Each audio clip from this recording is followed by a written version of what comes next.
Welcome to Let's Be Love. This is your girl V, and today my special guest is T. T, welcome. Hi. Now, normally I would introduce the guest, but you are not a stranger to podcast and filming, so I'm going to let you introduce yourself. Well, my name is Tika, but everybody calls me T. My name is T Johnson. I'm the owner and sole proprietor of Tscapes LLC. I'm actually a production designer. I'm also a story editor, a post editing supervisor. I do almost everything in that field. I do have my own company. I also rent out props for movies. I've done a lot of commercials, things like that. Yes, I've done a lot of commercials that you guys see. I just signed these ironclad things called NDAs that I can't really discuss a lot of the things.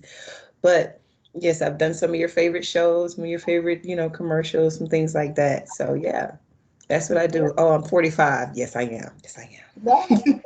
looking fabulous at 45. And, I love women. As long as you take your clothes off and we have the same anatomy, you are okay in my book. I did live the whole stereotypical, had a boyfriend to impress my family, stuff like that. I did that, but that wasn't me. Mhm. And I know because we chatted a little bit that relationships haven't always been easy and smooth. You went through a period of about 15 years of some really rough relationships. And so we wanted to talk and just really be transparent about what that's like when you go through abusive relationships, when you are dating a narcissist, you know, when you're victimized. So tell us a little bit about some of those dating challenges. Well, I want to say I had a string of them, true enough. I was dating someone in the military. This was early 2000s. To make that long story short, they were very abusive, and it was a hidden abuse because even if you go to their COs, and I know people who's dealing with people in the military know what CO is. That's their commanding officer. For those 3 years, it was off and on with hitting, not being believed, things like that because of the branch. They was in a branch of service, so people just didn't care because it happened every day. And then after that, and I want to say I want to say 2004 or five maybe, I got into my really abusive one where it was verbally and physically abusive, and I stayed in that one for a while. And it just started a downward spiral, and I want to attest it to the fact that once my pillar of strength, my dad, died, I just wanted anybody to love me, it was like, just love me, and you fall for any and everything, and you allow a lot of stuff and you let a lot of stuff go because you want a different type of love. You want that love that you got from that person that gave it to you. So it started then, and it lasted for a good 3 4 years. And those first 6 or 7 years, it starts off as like I said, as a smart remark. You go from, oh, you try on the outfit. Well, you know what, baby, maybe if you lose 5 or 10 pounds, that'll look real good on you. And then it goes to more sarcastic remarks, like, don't tell her that, it's gonna go to her head and I got to listen to that all day. Or it goes to you starting to, and this is the low point, you're taking a shower and you coming out to them naked because you just want them to touch you, and they end up laughing at you. Mm. And I've been laughed at no matter how, because I get called sexy all the time, like, you know what I'm saying, and I'm a nice size, you know what I'm saying. Well, hey, you know what I'm saying, you look at my pictures, I'm a little something to look at. So it's just like wanting this person in front of you to love you and see you the way others see you, and they just don't, kills you. And it kills your inner being because you're trying to get them to see your value how you see theirs. So you take the shitty ass apology, and you take the flowers that they give you, or maybe this night they want to treat you like a princess, and you only live off of that and not living off the reality that this person is not a good person. So you accept, and you keep accepting, and you keep accepting, and that accidental push turns into a real push. That accidental hit turns into a real hit. that calling you fat so you won't eat for 2 or 3 days turns into, I ain't having sex with you. Look at all that weight you done gained. Ugh, it turns into those things. Well, your Yeah. hair not long enough. Why don't you put this in it? I like your hair like this. Why you always wearing it like that? Why you doing it? It's always a why to keep you down. It's always well, I'm cheating on you or I'm doing this to you because you're not doing this for me. Like, why do I have to be your excuse for not being worth two nickels rubbed together? That don't have anything to do with me. Your marriage to your now ex-wife, the abuse culminated at some point to where she tried to kill you. What was that experience like? I guess it's different for different people, but for me, it I was one of those ones that didn't fight back because I was done. So once it built up for her, not for me, once it built up for them and they seen that they lost me, because like I said, I was married to a narcissist. And for a lot of people who don't know what that means no matter what you do, what you say, how you do it, how you say it is never good enough. No matter how much you bring in, it's not good enough. No matter how you look, it's not good enough. And you become the bad guy to everybody else because they get out there and start talking about you so bad to where when people finally meet you, it's like, well, you're nothing like what they said you are. So it's like all of those things and accepting the cheating and accepting that, I guess they got used to it. And once I chose to break that cycle, I guess, Mhm. it sent them somewhere else. Because at this time, this is when I wasn't arguing back. I wasn't caring about where they went. I'm gonna be real honest with you. I was even helping them pack their stuff to go because I was that done. You were helping them pack and spend the night there. Girl, I didn't care no more. I didn't care no more. And I know it's some women out here who've done that because I've talked to some and I know some who like, girl, yes, I did the same thing. I was putting gas in their car. Go ahead, go ahead. Because I was at that stage in my healing journey to where to show you nothing you did or tried to do to me matter anymore. Because narcissistic people, abusive people, no matter what level it is, they want the things that they do to you to matter so you can stay in this place of lowness.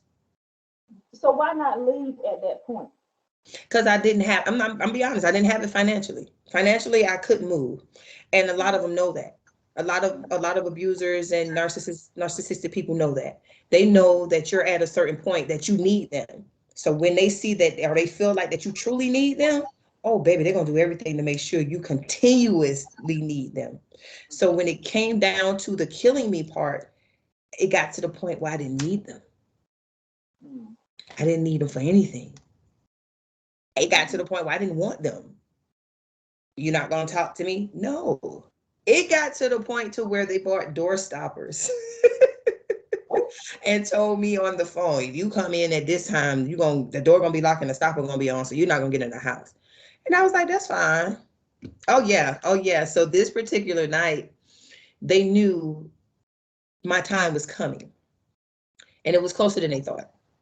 And they came and they snatched my cell phone. And once they snatched my cell phone, I ended up just walking in their room, like, just give me the phone back. It was like, no, call the other bitches you're talking to. You go ahead. And it's like, why do you care? Like, why do you care? You shouldn't care at all. So our kids, the two that was left at the house, they were still in the room. And my youngest son went into his older brother room and they came, snatched the phone.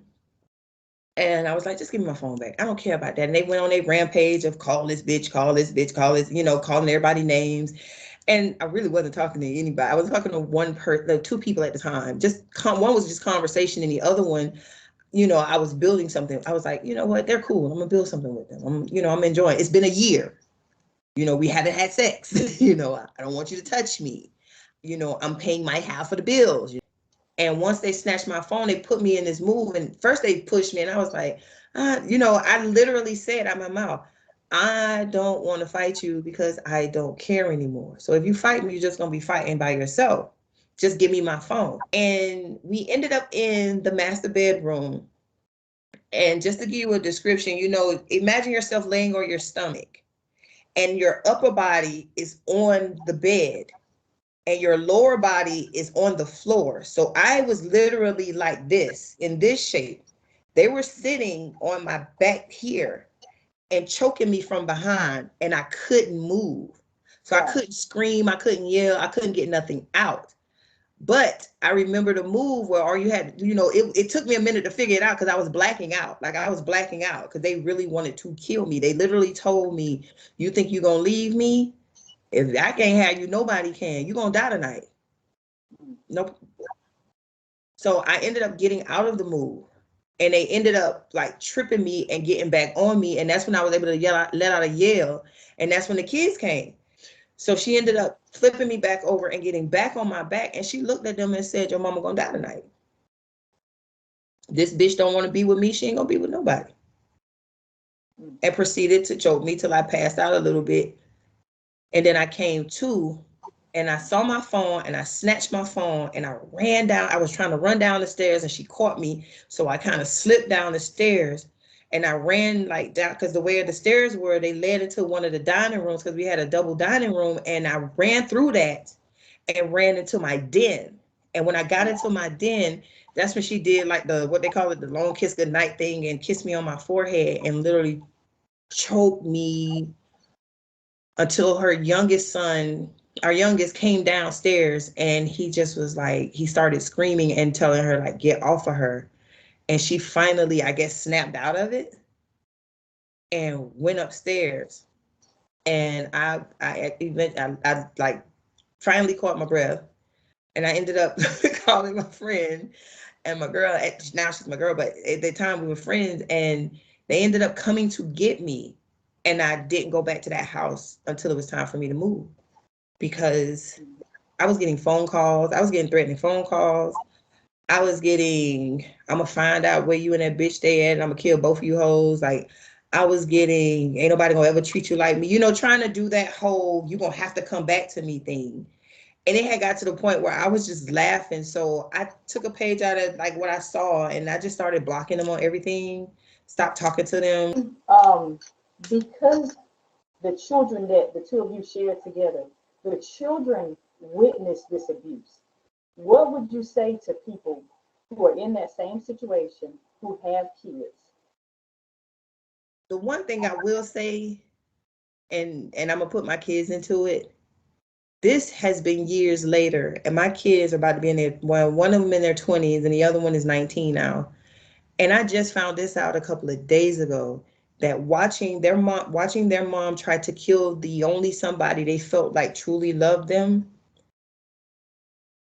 they almost dropped out of school. They don't know what a real relationship is. They even tell me straight up, I don't know what love is. I don't know how to feel that. Everything is, they have anger issues. They get mad. No matter how small they are, what you do in front of them, that is true. It has a long lasting impression, especially abusive relationships, especially mind controlled relationships. It literally tore me to pieces to hear my child tell me that. And this is years later. Mm-hmm. Mm-hmm. So if you think sending your child to sending your kids to their room is gonna stop them from hearing what's going on, it's not. If you think going outside, they can't look out the window, they can. If you think going to the park and coming back, your clothes shifted and you mad and y'all slamming doors, they know what all of that means. So when you're verbally fighting is bad, but when you're physically fighting in front of them, that breaks them down in ways that I never thought, or I never could have imagined until they told me. And that killed me. So anybody who's listening to this or looking at this, it is okay to leave, Yes. because even if you leave, or even when you leave, that still has a long lasting effect on them. And I didn't realize that instead of me only solely trying to fix myself, I should have been helping them fix them and showing them that it's okay, showing them that I'm okay, showing them that leaving is okay, starting from nothing is okay. Not allowing somebody to railroad you or bulldoze you over is okay. Setting realistic boundaries is okay. And coming from that and listening to kids tell you that, trust and believe your kids are telling you how they feel. Mhm. And they literally told me how they felt. And that crushed my soul. And I still call them every day, tell them I love them. Well, not every day because I'm busy a lot, but I still call them the majority of the time and tell them I love them. They'll call me when they having mental breakdowns. I talk them out of certain things, making bad decisions. And when they finally told me why they act the way they do and why they are the way they are, even in their adulthood, it burns my soul. It Yeah. burns my soul. You know, when we think about generational curses, people don't talk about the damage and where that comes from. And we don't talk about getting therapy. And we don't talk about the what the abuse does to the two adults that are involved, but more importantly, what it does to the children. And then what it's going to do to those children in their future relationships. Are they going to mimic what they saw in their household growing up? So it's a conversation that we definitely need to have. When you're dating a narcissist, when you're dating an abuser, the damage that it does to you, but if you have children in the household, what it does to the children and their future. And I want any woman, or even male for that matter, if anyone is in one of these in a relationship, whether it's same sex or heterosexual, what you do in front of them children, they will never ever forget. And she was doing those things in the hopes of the kids wouldn't want to talk to me, because she used to say this thing like, I can't take them out your life, only you can. You tried when you tried to end my life. You Mhm. tried when you broke me down in front of them into nothing. You tried when you showed them that it's okay to cheat on me, to cheat consistently, and introduce them to the people that you're cheating with, because we're not telling them our business. When you were calling me the cousin and the auntie and the friend and the ex-girlfriend who just don't know how to leave and the godmama. I was all these things when you were cheating with multiple people. Mm, mm. And you know what? A lot of times people focus on sexuality. You need to focus on just healthy love in general. Yeah, Healthy because love. yeah. That does not show children what love truly is or what a healthy, loving relationship should look like. Why did I lower my standards? Why did I shift my boundaries? Why did I tell myself that this is okay when it's not okay? Mhm. And you're saying that because you're looking for something that you lost. In my case, I was looking for the same love that I got from my dad.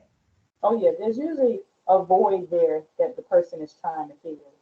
And once you recognize that and you begin to remind yourself that you're worthy and you deserve better, what does that shift start to look like? Because now you are in a healthy relationship, right? It shifts when you can find your mirror. Let's just say that. Because while you're sitting there, you're not looking in the mirror. You're trying to make yourself beautiful enough for this person to want me and not everybody else. I had to learn that that is not love. Right. So, and I know it sounds crazy, and I know it does because we talked about this before. I literally stayed in the house with them because, like I said, financially I couldn't move. But then I ended up meeting someone, and it just changed my outlook that there are people out here who genuinely love you and don't see anybody else but you, because they see that whole thing that you can build. And I'm saying this from being a former barista to being an award winning production designer and storyteller. So it's like, it is night and day. It is night and day. Now, it's not the easiest thing because you still have your shift that you're going through, but you're not realizing that some of those little things that you thought you were through, you end up getting with somebody years later and they may say something and it triggers something. And you have to be okay with with the fact that you're gonna have triggers. Everything is not going to heal with a band-aid. Everything is not going to heal with conversation. But you have to look at the bigger picture from what you were in to where you are now. I want to thank you for sharing your story and for being so transparent. A lot of women go through this. That's why we have so many stories of, battered women or women having to leave in the middle of the night. It's a lot that women go through, but they don't talk about it because they're ashamed. So I want to thank you for your transparency about talking about this topic. Thank you for your time. Thank you for just sharing your experiences. I'm sorry you went through it, but you came out of it a wiser and stronger woman. I appreciate that. I appreciate you. I appreciate your platform. I watched some of your videos and I really love what you're doing. Keep doing it. Continue to give us voices, continue to talk about things that we consider taboo.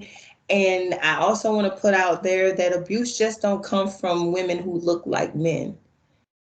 Us feminine women are very abusive too. So it's not just one way, it's both ways. And Thank you for your time. Thank you for your story. Thank you. you're very, very welcome. And as always, as I always say, let's be love. Let's be the love that you want to see in this world.